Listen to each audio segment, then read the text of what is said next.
Olá, agora nós começaremos o estudo da segunda parte da legislação infraconstitucional, ainda estudando a Lei 6938 de 81, a nossa Política Nacional de Meio Ambiente. Falaremos sobre os instrumentos de gestão ambiental. Só retomando aquela iniciativa que a gente fez na aula anterior, falando sobre a estrutura das leis, e aí falamos que as leis trazem objetivos, princípios, diretrizes, conceitos elementares e instrumentos de gestão. Falamos sobre o Sistema Nacional de Meio Ambiente também na aula anterior, que elas falam sobre sistemas, sistema de informação, e agora falaremos sobre os instrumentos de gestão ambiental que estão previstos no artigo 9º da Lei 6938 de 81. E o que seriam os instrumentos de gestão? A própria palavra diz, instrumento, um mecanismo, é um artefato, é um meio utilizado para a consecução de determinado fim. Então, numa cirurgia, o médico se utiliza do bisturi, se utiliza da tesoura, se utiliza dos seus próprios instrumentos. E nós, profissionais do direito, assim como aqueles que vão concretizar, executar as políticas públicas, implementá-las, eles têm seus próprios instrumentos. Os instrumentos de gestão ambiental, eles são instrumentos jurídicos, mas também são instrumentos de natureza política, porque eles têm esse objetivo de implementar as políticas públicas em matéria ambiental. E esses instrumentos, que nós chamaremos de instrumentos jurídico-políticos, também vêm acompanhados de instrumentos tributários, que, de certa forma, são jurídicos, porque tem a previsão legal, mas eles têm por objetivo a utilização da chamada extrafiscalidade tributária, e os instrumentos financeiros, porque sem recursos nenhuma política pode ser implementada ou bem implementada. Então, nós vamos falar sobre esses instrumentos de gestão ambiental aqui previstos no artigo 9º. E antes, eu quero falar um aspecto importante para vocês, que eu também observei da minha prática. Boa parte das leis ambientais chamam de instrumentos de gestão aqueles que são destinados à atuação do poder público. Tanto os instrumentos de implementação efetiva quanto instrumentos de planejamento. Então, se fala, por exemplo, em Plano Nacional de Recursos Hídricos, Plano Nacional de Resíduos Sólidos. Esses planos são chamados de instrumentos de gestão, uma vez que o planejamento é a primeira etapa do processo de gestão. Quando se vai falar dos instrumentos voltados para o empreendedor, para a iniciativa privada, até mesmo pelo poder público, na condição de implementador, e não na condição, na condição de empreendedor, e não na condição de poder público, do ente regulador e executor das políticas públicas, aí a gente vai falar sobre instrumentos de gerenciamento. Então, por exemplo, uma empresa tem que ter o seu plano de gerenciamento de resíduos. Então, é muito comum na legislação ambiental a gente perceber essa diferença. Quando se fala em instrumentos de gestão, se fala em instrumentos voltados à atuação do poder público, enquanto poder mesmo, enquanto aquele que vai implementar a política. E quando a gente fala de instrumentos de gerenciamento, a gente vai falar voltada para a atuação do empreendedor, das empresas, ou até mesmo do poder público, quando faz esse papel de empreendedor, quando ele vai realizar uma obra e tudo mais, porque nesse caso ele é o destinatário da norma e não o criador e implementador da norma, ok? Então, olha só, dito isso, a gente está falando dos instrumentos de gestão ambiental voltados à atuação do poder público e aqueles instrumentos que também podem ser exigidos do particular. O primeiro deles, posto no inciso 1 do artigo 9º da Política Nacional, é o estabelecimento de padrões de qualidade ambiental. Nas aulas anteriores, a gente estudou lá o artigo 3º e vimos a diferença de degradação ambiental, poluição, o conceito de impacto. E aqui, gente, para caracterizar a poluição, é muito importante que a gente saiba que o empreendedor ele tem um limite da sua atuação. E o que vai diferenciar o lícito do ilícito em matéria ambiental é a obediência ou não a esses padrões de qualidade. Agora, também é importante que se diga que a ideia de ilicitude no direito ambiental não está associada à ideia de responsabilidade. Então, para haver responsabilidade ambiental, não necessariamente haverá um ilícito. Então, existem empresas que estão operando, por exemplo, dentro dos seus limites de emissão atmosférica, dentro dos seus padrões, mas se essa conduta né, gera algum tipo de dano, gera algum tipo de impacto negativo, ainda que, dentro dos limites da legislação, ele pode ser responsabilizado via ação civil pública, por exemplo, tá? E também pode ser sancionado administrativamente. Então, é importante eu falar isso, antes de falar mesmo do instrumento, que no direito ambiental, a responsabilidade ambiental, ela vai depender do resultado lesivo, muitas vezes, e ela não necessariamente vai estar associada à ideia de ilicitude.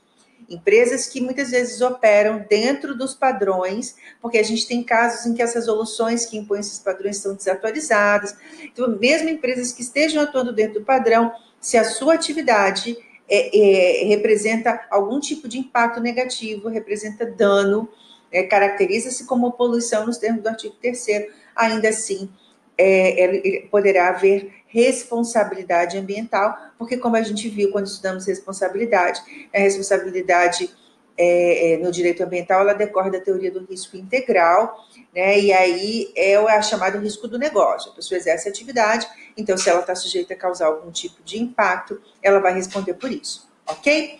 Então, olha só, gente, vou passar para o slide seguinte para a gente falar um pouquinho mais sobre essa questão do padrão de qualidade ambiental, depois a gente volta.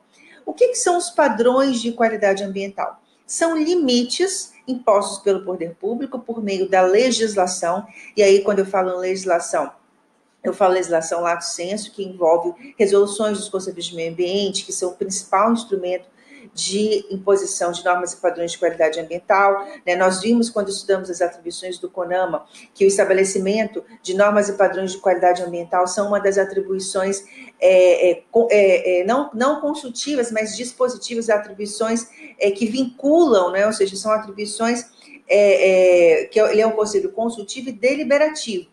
Então, a imposição de normas e padrões de qualidade ambiental é uma das atribuições deliberativas do Conselho Nacional de Meio Ambiente, assim como dos conselhos estaduais e municipais também, seguindo aquela, né, lógica das competências, né, legislativas.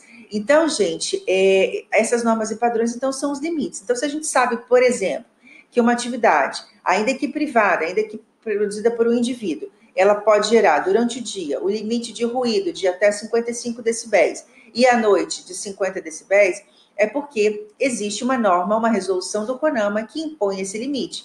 Eu coloquei aqui no nosso slide um exemplo de uma resolução recente, muito ansiada, muito esperada, que atualizou as normas e padrões de qualidade ambiental no que diz respeito à qualidade do ar.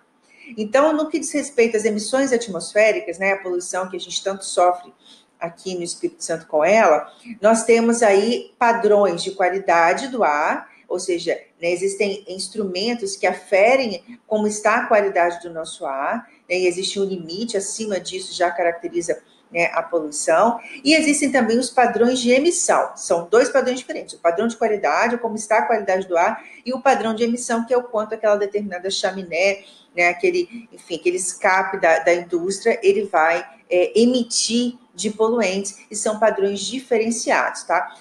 Essa resolução CONAMA é de 2018, ela é recente, o Espírito Santo teve um papel muito importante, eu até participei desse processo, junto com o pessoal do IEMA, a Secretaria de Meio Ambiente de Vitória, o Ministério Público, né? Nós fizemos uma carta ao Ministério do Meio Ambiente, pedindo a atualização da antiga resolução CONAMA 03 de 1990, muito desatualizada, e aí, né, nós e outros estados, enfim, pressionamos e finalmente foi editada a resolução 491 de 98, que seguiu os padrões da OMS no que diz respeito aos limites de qualidade do ar, tá? Então, é importante a gente saber disso, que padrões de qualidade ambiental, eles são fundados em estudos técnicos, científicos, muitas vezes em normas da ABNT, né, normas de engenharia, de segurança, de saúde. Então, eles são padrões que têm essa fundamentação técnica, mas eles são uma atribuição deliberativa dos conselhos de meio ambiente.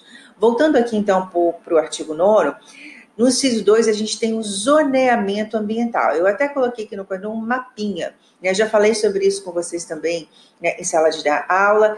Assim como as cidades, no plano diretor urbano, elas são divididas em zonas de uso, e esse zoneamento municipal, né, o zoneamento urbano ambiental previsto nos planos diretores, ele prevê também as zonas de proteção ambiental, a gente tem um macrozoneamento. E aí esse zoneamento ambiental é diferente do zoneamento do plano diretor urbano, ou pelo menos o zoneamento do plano diretor urbano é uma parte, né? É um capítulo desse zoneamento. Então, esse zoneamento previsto no inciso 2 do artigo 9º é o que nós chamamos de zoneamento econômico ecológico, e ele tem o zoneamento nacional, a União, então, faz o zoneamento do país, né, colocando ali, inserindo as áreas que têm relevância do ponto de vista ecológico.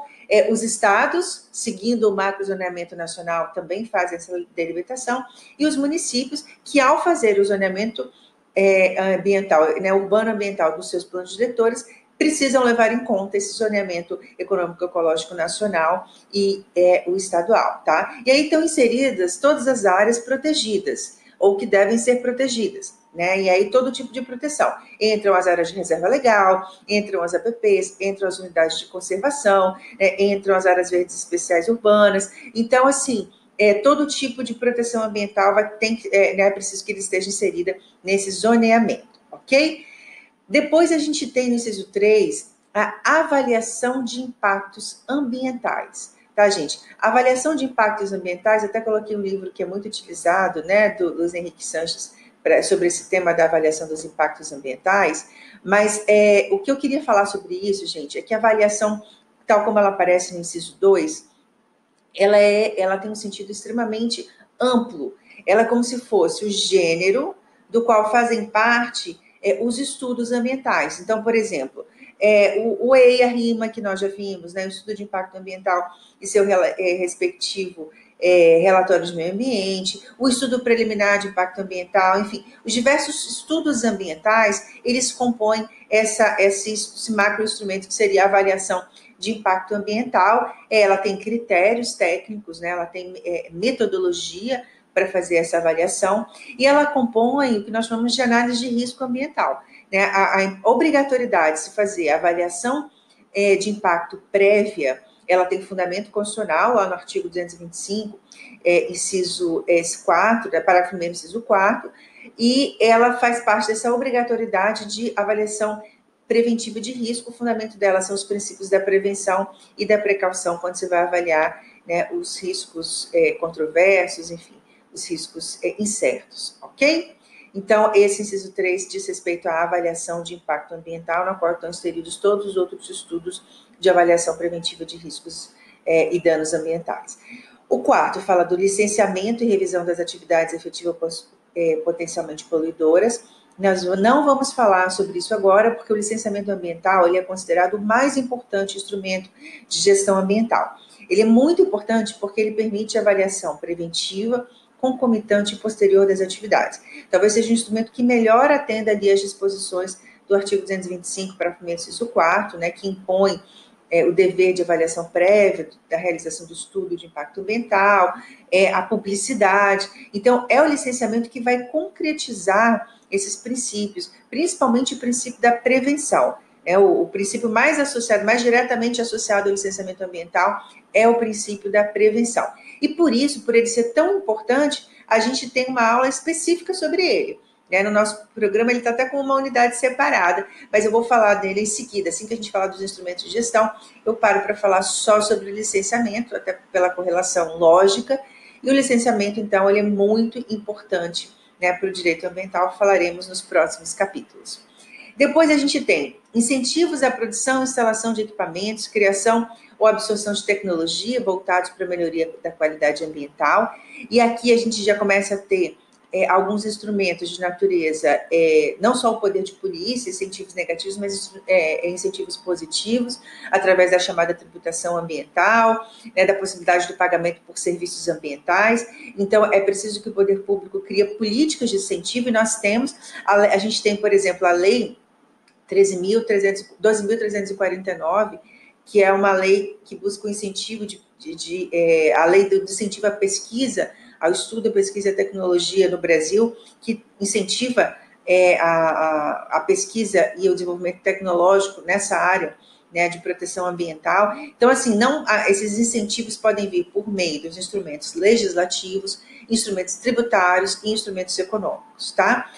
O Sistema Nacional de Informações sobre o Meio Ambiente diz para vocês que as leis ambientais traziam um sistema, né? Então, esse sistema Nacional de Informações, que é interligado aos sistemas setoriais de informação. Então, a gente tem o SNIS, o SNIF, que é o Sistema Nacional de Informação Florestal. Se vocês procurarem, por exemplo, né, nos sites de busca lá, informações florestais, você vai abrir o site do SNIF e vai ver tudo que você precisa saber sobre, por exemplo, florestas, concessão florestal, servidão ambiental, tudo que você precisa saber dos outros instrumentos relacionados à gestão florestal no Brasil, você vai encontrar nesse sistema, estatísticas, né, pesquisas. Então, esses sistemas são fundamentais para o adequado planejamento. A gente vive num momento hoje que, como a gente vive essa guerra de imprensa, a gente vive, né, num universo assim, de fake news, está muito complicado, coisa que não acontecia até pouco tempo atrás, a gente saber, né, o que é informação efetivamente, o que é fato, porque até os órgãos de pesquisa, que sempre foram as fontes de análise e informação para todos os governos anteriores, agora tem tido a sua metodologia, né, questionada. De certa forma é bom para que se busque o aprimoramento, mas eles têm tido, digamos assim, a sua metodologia e os critérios de análise científica utilizados universalmente no mundo todo e ao longo da história, afastados, né? Ontem mesmo o MAP Biomas divulgou uma nova informação sobre as queimadas, o aumento das queimadas na Amazônia e do desmatamento, e o governo federal, o Ministério do Meio Ambiente, divulgou uma nota dizendo que não aceita essa metodologia, que há um alarmismo, que, né, essa discussão que a gente está vendo.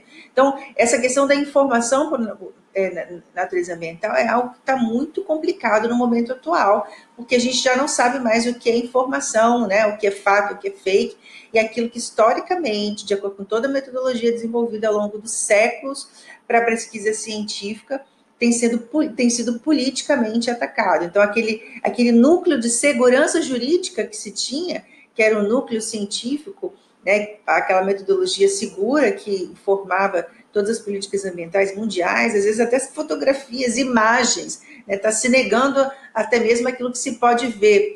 Eu falo que ultrapassou a dúvida de São Tomé, né? Nem vendo se crê mais. Então, a gente está num momento difícil no que diz respeito a essa questão das informações, mas os sistemas continuam existindo, pelo menos por enquanto.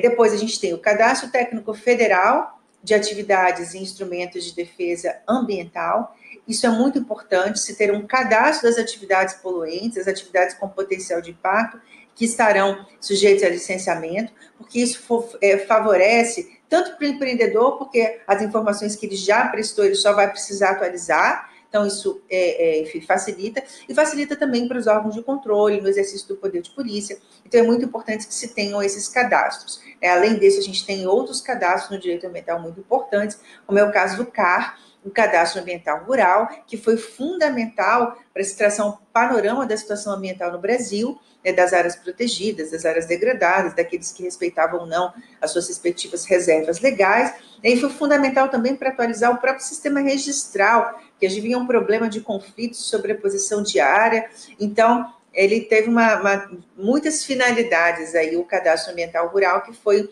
um tipo de cadastro implementado pelo novo Código Florestal, a Lei 2.651 de 2012, tá? Esse aqui a gente está falando do Cadastro Técnico Federal, das atividades e instrumentos, é um macrosistema que envolve também o cadastro das atividades poluentes. As penalidades disciplinares e compensatórias, aqui a gente está falando tanto das sanções quanto das medidas de compensação ambiental, e sem isso não adianta você ter norma e padrão se você não tem como sancionar aquele que descumpre, né? Então, ou aquele que de certa forma causa dano. Então, ter sanções para quem descumpre é um instrumento essencial. Aí falamos ainda, né? Instituição de relatório de qualidade ambiental, o relatório de qualidade ambiental que tem que ser anualmente divulgado pelo IBAMA, é um instrumento importante e é um instrumento que vem ao encontro, né, do princípio da publicidade, do nosso direito à informação e, consequentemente, a base do nosso direito à participação popular na defesa do meio ambiente. E, por fim, os instrumentos econômicos. Eu vou falar um pouquinho mais sobre eles. Eu fiz um slide aqui especificamente sobre os instrumentos econômicos de gestão ambiental, né, porque eles são importantes, vocês vão ouvir falar dele. Por exemplo, se vocês forem fazer no futuro uma viagem, espero que a gente consiga voltar a viajar nos próximos meses, vocês podem vir a visitar uma unidade de conservação que é objeto de concessão, vocês podem tomar conhecimento da concessão florestal. No Brasil, eu até abri aqui o material para vocês, vou mostrar para vocês um pouquinho da história das concessões florestais no Brasil. Ó, tem aqui um questionário de perguntas e respostas, tudo que vocês quiserem saber sobre concessão florestal, privatização de florestas, né, se você tem uma postura um pouco mais liberal e acha que... Enfim, tem um livro do Cacá Diegues que chama O Mito da Natureza Intocada, em que ele faz uma crítica aos instrumentos de proteção ambiental que isolam o homem da natureza e que não permitem exploração econômica, porque ele acha que a exploração econômica sustentável, como, por exemplo, o turismo ecológico, são mecanismos de aproximação do homem da natureza e, inclusive, são mecanismos que vão afastar essas áreas da exploração mais predatória, como a exploração madeireira, mineração, pecuária, agricultura. Então, ele defende muito a concessão florestal, e não a privatização, mas principalmente a concessão florestal e a concessão de unidades de conservação, que é um outro instrumento previsto lá na Lei 9985. Aqui, então, quem tiver interesse em conhecer um pouquinho mais sobre essa visão, pode ler o livro do Cacá Diegues, chamado O Mito da Natureza Intocada, ok?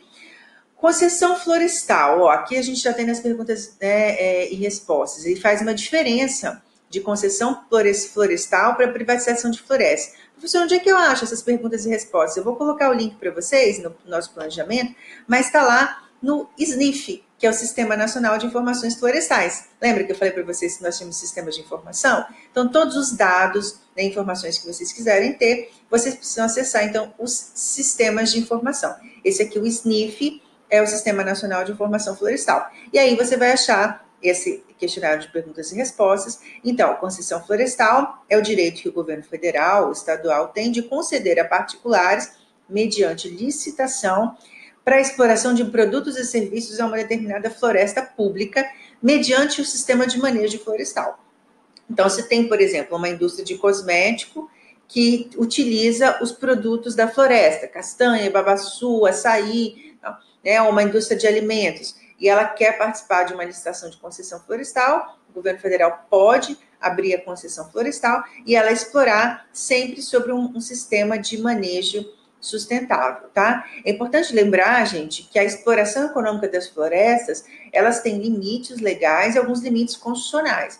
Então, todos os instrumentos de utilização, seja das florestas, seja de unidade de conservação, eles vão encontrar limites, por exemplo, no artigo 225, parágrafo 1º, inciso 2, aquela proteção do nosso patrimônio genético. Então, se vocês forem um pouquinho mais a fundo aqui nesse questionário, vocês vão ver, que atividades econômicas não podem estar incluídas no contrato de concessão. Acesso ao patrimônio genético para fins de pesquisa e desenvolvimento, bioprospecção e constituição de coleções. Ou seja, por quê? Porque é vedado constitucionalmente. O patrimônio genético florestal no Brasil, a nossa biodiversidade, sob o ponto de vista genético, é patrimônio nacional, só pode ser explorado pelo governo brasileiro. Isso é uma questão fundamental, porque senão a gente pode aí dar asa a uma série de questões, inclusive a chamada biopirataria, Utilização dos recursos hídricos, exploração de recursos minerais, então particular não pode explorar mineração em área objeto de concessão florestal, pesca ou fauna, exploração de recursos pesqueiros ou fauna silvestre e comercialização de créditos de carbono. Então, isso não pode ser objeto de concessão florestal. O objetivo da concessão florestal é propiciar realmente um regime de manejo sustentável das nossas florestas, tá? Então, voltando aqui para os nossos slides, eu falei da concessão florestal, servidão ambiental, Vocês se lembram da servidão que estudaram lá no direito civil? Aqui eu coloquei um slide também sobre servidão ambiental, botei a imagem de uma propriedade rural, como normalmente você tem a área de pasto para gado, você tem a área plantada e você tem a cobertura vegetal, que é essa áreazinha de reserva legal, tá? Então, o artigo 9º-A, que foi acrescido em 2006 na Política Nacional de Meio Ambiente, ele diz que o proprietário ou possuidor de imóvel, pessoa natural ou jurídica, pode, por instrumento público ou particular, ou por termo administrativo firmado perante um órgão do Sistema Nacional de Meio Ambiente, limitar ou recuperar os recursos ambientais existentes na sua área, instituindo uma servidão ambiental. Então, se o proprietário voluntariamente, além da área de reserva legal, então a servidão ambiental é uma coisa, a reserva legal é outra. E uma não pode se confundir e a área de reserva legal não pode estar computada na área de servidão. Se ele quiser preservar além, né, ele pode fazer isso. E muitas vezes, gente, a servidão ambiental, eu coloquei algumas peculiaridades aqui, tá? Essa área, ela vai ter, ela pode vir a ter, se for averbada e se cumprir os requisitos legais, isenção tributária, tanto se for, né, uma área inserida no perímetro urbano, quanto de TR, né, no caso de área rural. Ela pode ser onerosa, então, por exemplo, eu posso, por instrumento particular, na minha propriedade rural, destinar, além dos 25% lá, 20% destinado à minha área de reserva legal, instituir uma servidão ambiental e arrendar essa área para propriedades, por exemplo, outras propriedades rurais, outros proprietários rurais que não conseguiram cumprir a sua cota de reserva ambiental ou ter a sua reserva legal. Então, eu posso lucrar com isso, arrendar essa área.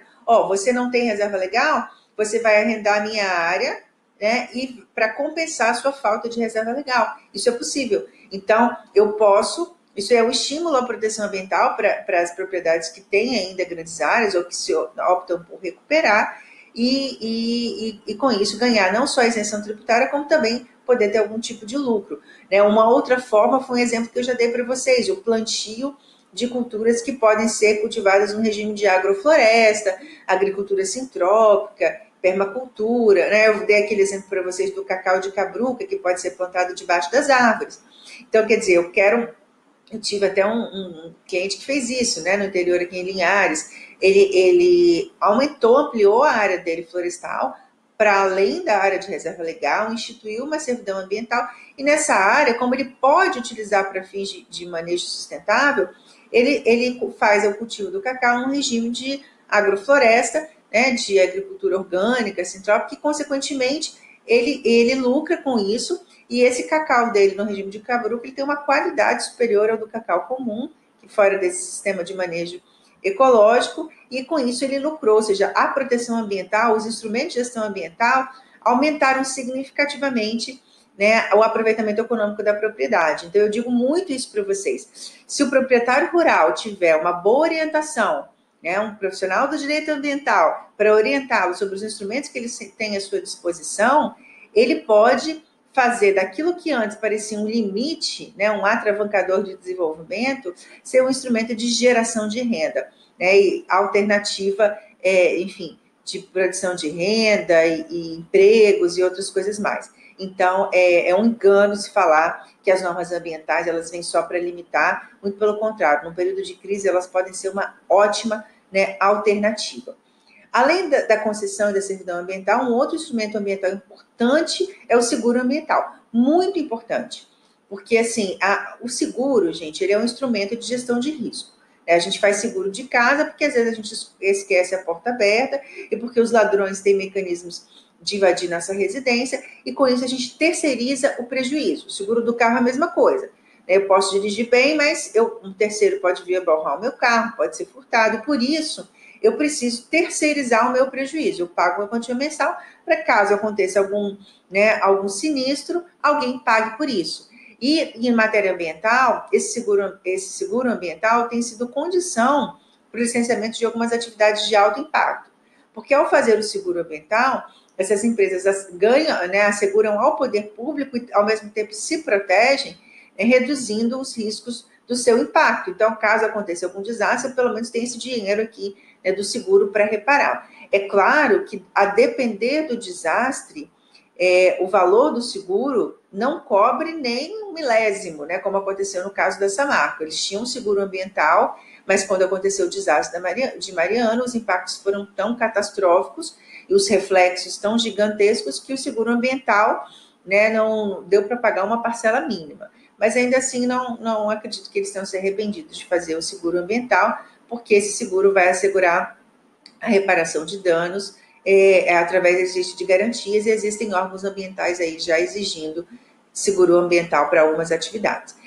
Um outro instrumento que ele é econômico, mas também, de certa forma, tangencia a tributação, que é a questão da extrafiscalidade, tributária, tarifária, né? Então, é o incentivo, ou até mesmo a redução de benefícios fiscais ou aumento de tributação com o objetivo de desestimular as atividades poluidoras e também de estimular as atividades que possam gerar impacto positivo.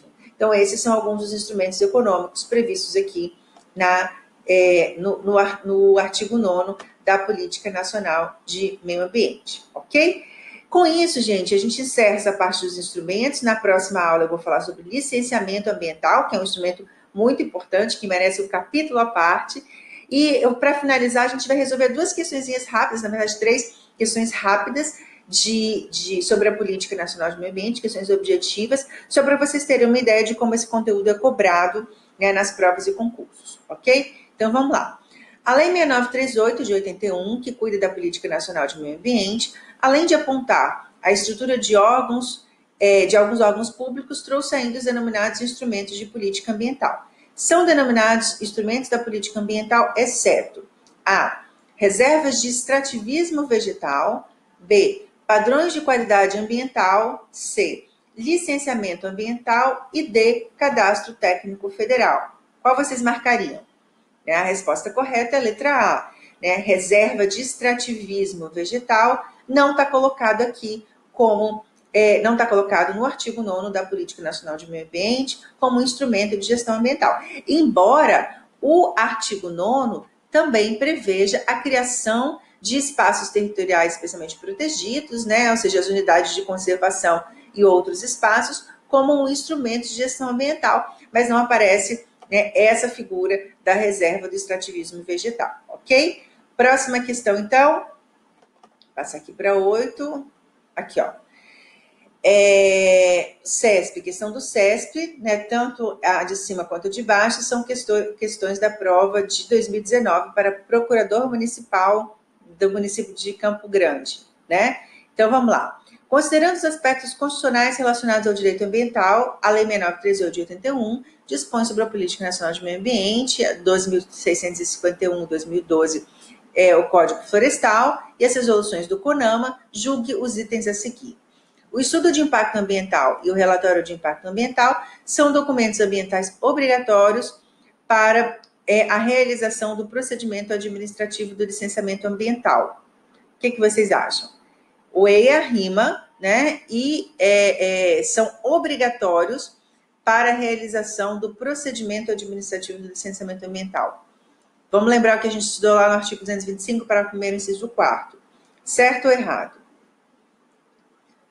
Errado, gente. Eles são obrigatórios, mas não para todos os procedimentos de licenciamento ambiental. A gente viu isso. Eles são obrigatórios somente para aqueles que sejam considerados de significativo impacto, que são interpretados como de médio e alto impacto. Então, empreendimentos de baixo impacto, a gente vai ver até melhor isso na aula que vem sobre licenciamento, eles não vão exigir a elaboração de EIA-RIMA, ok? O 2. Considerando os aspectos constitucionais relacionados ao direito ambiental,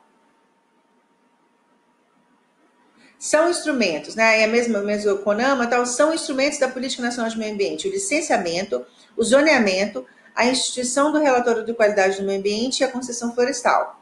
Certo ou errado?